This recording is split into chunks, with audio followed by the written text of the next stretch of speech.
What is going on? It's Alex coming back at you with another video, and today we're going to be breaking down CBS's brand new 2025 NFL mock draft. If you are new, feel free to like, comment, subscribe. Below my face is my board. It is extremely unique, but I do back up my reasoning, my picks, and my board with all 22 clips that I post over on my Twitter page. The easiest way to get there is through that link tree in the description, as well as being able to get to our sponsor of the show, UnderDog Fantasy, where if you click that link or just use the code HAILMARY when you sign up, you get up to $1,000 in bonus cash by signing up. So let's get into this. Let's have a great time. I'm right now redoing the running back class, so we're going to be seeing some things shift around there. Probably not on the screen. I'm just going to spoil that, but it's been a good amount of shifting. So I'm excited for that video to be coming out next week. Fingers crossed, but let's get into this with Josh Edwards, who makes the majority of these CBS posts, with the number 1 overall selection. Being Cam Ward to the Raiders. I've heard some rumors that people think he is the best quarterback in the class. If you're looking for a talent ceiling, makes sense. I just say with the amount of years of experience that this guy has and the mistakes he's making, it doesn't look like time has necessarily solved it as much as I was wishing for it to. But at the same time, I do love Cam Ward. I am going to be testing out the theory, like what if these quarterbacks actually aren't viewed as top 10 picks and are actually viewed more so as maybe late picks that these teams are interested in trading up for. But of course, the quarterback goes 1 and 2. Shedeur Sanders, I think he was seen yesterday or the day before with a New York Giants football, throwing the ball around with Malik Neighbors. I mean, it's very possible. T-Mac then goes at number 3. I think they get T. Higgins, and then maybe we'll be adjusting this for somebody else, but it is what it is. T-Mac is like someone who I'm very excited to regrade as a specific, like role-specific grade. He was graded very, fairly well. I think overall as a receiver coming into the year, he actually didn't perform as well as what people really wanted to say. But of course, the only thing that truly matters is actually the role that you play, right? And Tedro McMillan certainly has a big role in the NFL in terms of being deep speed, good hands, and then he's improved after the catch as well. So he's been better all around this year than he was before. The Panthers draft Travis Hunter at 4. Can't really blame him. Really solid corner. They do need to get in a corner number 2 anyway, and then he can end up taking some reps at wide receiver. At 5, Will Johnson's my favorite pick that the Jaguars could go after in the entire draft. So I'm extremely excited to see them now being in a realistic position to draft him. At number 6, we got Abdul Carter to the Tennessee Titans. I mean, he's one of the best players in the class. There's no doubt about it. Even with 2 guys with season-ending injuries, the grades of the people with the plus mark are pre-season-ending injury. He's literally, 5th with 2 guys who would probably be a little bit lower graded. Arguably the 3rd best player in the class. Mason Graham goes at pick number 7. Mason Graham's fantastic. Can't complain. Just dropped my defensive interior video where I broke down the top 15. We're going to get up to 30 in the off season, so stay tuned for that. But I wanted to be able to get everybody updated. It was a position that I felt the least confident in, so it was the one that I wanted to make sure I doubled down and understood, which I've already graded over 25 of the defensive interiors. There's a couple guys I want to be able to wait to see if they declare or not before I end up actually solidifying that top end list. Will Campbell goes at number 8. I mean, I don't think the Browns are looking for necessarily the guard type, which I think Will Campbell is. It has nothing to do solely with arm length, which I've seen him get out-lengthed plenty of times by defensive linemen. I mean, Dallas Turner showed the arm length as a legitimate issue, but I do think that he has those high-level flashes, and I do think he could end up working as a tackle.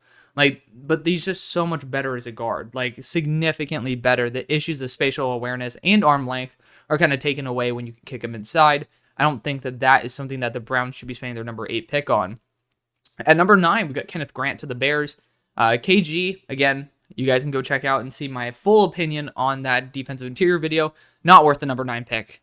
I do think he has a lot more room to grow. I have never seen a player built as well as he is with the athleticism that he has, but also the lack of push on the pocket. His lower leg drive is absolutely atrocious, which is very shocking for somebody who has a lot of athleticism from the lower body.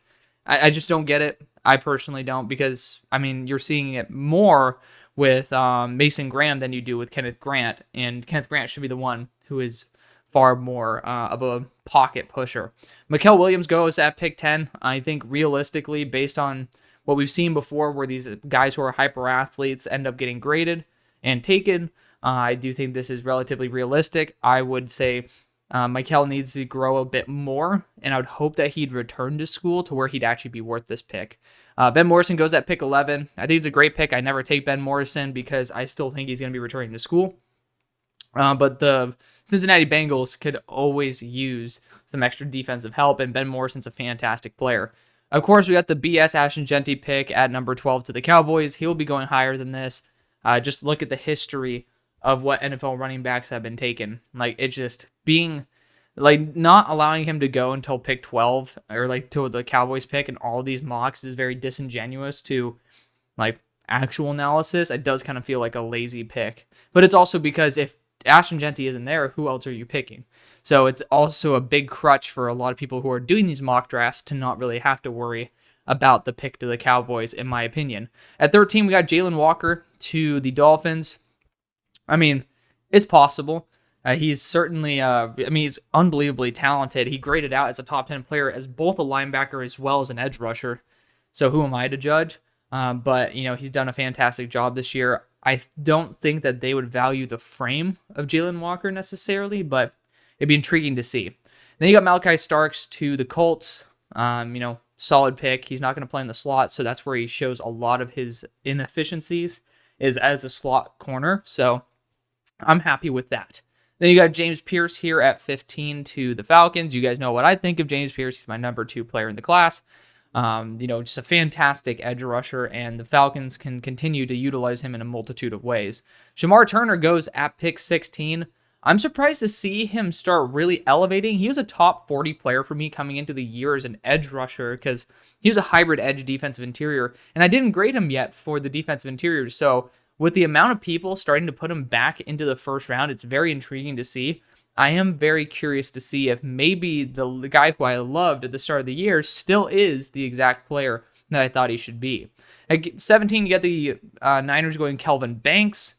I mean, great selection. I think Ursary might be a better fit, but Banks seems like the more probable option if he is available. At 18, the Rams go Josh Simmons. Great move. My number 4 player in the class before getting hurt. I think that the season-ending injury could push him to this territory. But for the time being, we can just celebrate it for the Rams. Luther Burden goes at number 19 to the Buccaneers. Honestly, not a bad choice. He's really athletic, good after the catch. Not a great route runner by any means, but this is just somebody who is good after the catch. That's just the key thing. And, for certain people, they love him to death. They have him as high as 6th overall on their board. It really depends on where Luther lands, but he's just a solid all-around receiver. At number 20, you got Jonah Savania here to Washington. And I think that I don't think there's that much of a need for offensive line to that degree, to where I would be pushing this, because Jonah is probably going to be interior offensive line, but he also is just super duper raw at a multitude of positions. So you're not really getting an instant impact here. And excuse me, I have the hiccups now.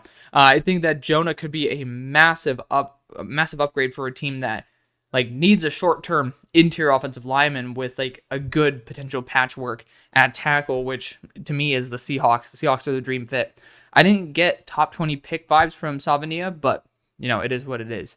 Loveland goes to the Chargers. Feels like pretty much a lock if he's there, just because, it's former head coach. Kind of makes sense. Tyler Warren goes to the Broncos. My favorite fit for Tyler Warren. He could go a lot higher than this, since we've seen that Brock Bowers has really taken a massive step up in terms of he is tight end 1 in the NFL.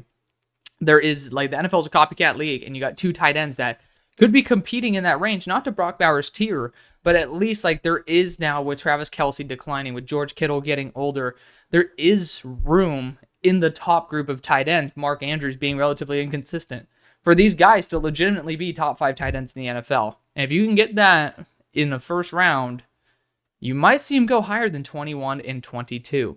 At 23, you got Tyler Booker to the Seahawks. Perfectly reasonable. I'm just gonna allow this one just to be a good pick. At number 24, Nick Scorton goes to the Baltimore Ravens. Solid, big edge rusher who can even kick inside on certain reps. I do like that a lot. Hopefully Baltimore can bounce back. Well, as a Steelers fan, I kind of hope that they don't. But at the same time, being unbiased, I do see that the Ravens are a little bit more of a shell of themselves than they used to be. Donovan Jackson then goes to the Houston Texans at 25. Perfectly fine with this. Extremely athletic interior offensive lineman that could even be trained up to be a future at tackle. At 26, you got the Packers going Walter Nolan. The more I've thought about it, the more I don't think the Packers would ever go after defensive interior in the first. And not because you got Devontae Wyatt, which is obviously the big counter to this. But when you look at their success, you have a quantity of really good day 3 defensive interiors that pop in my mind. The main one being Carl Brooks. Like, I don't think that you need to spend that first round pick. No, I meant mainly not day 1. Last time it happened, Devontae Wyatt really hasn't been worth that first round pick. And you guys, I always say, stick to your strengths. You guys know how to evaluate talent on the defensive line down the board. Edge rusher, I feel, is a little bit more attractive to you guys than, what we'd like to admit. So I do think that could be the option here in the first or corner. At 27, we got Emeka Egbuka to the Steelers. I'm just not a fan of this one personally, and I explained it in my mock draft very recently. I've explained it several times, but the bottom line is Emeka's a slot. And people say that he can play both, and he can. I mean, I'm not saying that's out of his skill set. He's done it before. But are we going to disagree and say Brian Hartline doesn't know what he's doing? Like, he's one of the best wide receiver coaches that we've seen. And he puts Emeka in the slot year after year. After having him on the boundary when JSN was there, they put him into the slot, kept him in the slot when he could have easily gone elsewhere. So I don't think his skill set that people love is going to translate to the boundary the way that it probably could have, because I think Brian Hartline is someone who kind of knows what wide receivers are supposed to do. And so Emeka Egbuka, as much as I love him, we also don't have a role for that. Like, Roman Wilson deserves a shot. He hasn't been healthy this year. We gave him the respect of actually allowing him to heal up, give him a second year. And, we tried to trade for Christian Kirk. That was a short-term replacement because Roman was hurt this year. Like, I think we need to focus on the boundary. The Steelers have been great at drafting wide receivers after the first round. Stick to your strengths. Draft your weaknesses in areas where you have not shown ability to draft talent down the board. Like, boundary corner, gonna just be honest, we kind of gotten our number 1 corner, our number 1 safety, defensive back, has been a first round priority. Like, okay, JPJ was the first pick of the second round. Who gives a shit? It's number 32 as well. So I think that we really need to prioritize the positions that we don't evaluate down the board well, but at the top very well, and be able to play money ball with what we've done well for the past few decades at wide receiver after round 1. No reason for it. At number 28, Deon Walker goes to the Vikings. Deon's not even in my top 10 defensive interiors. Again, you can check that out. But bottom line is this dude is kind of just a mammoth of a human being and not a great football player. I wanted him to be better, but he just isn't. He hasn't taken a step up. He declared for the draft, which means it's very possible he could go in this range, but I think that he has one of the biggest bust factors in all of the draft. So hopefully I'm wrong, but I just didn't get it when I watched Deon Walker. I've tried to watch him plenty of times, and it just does not click.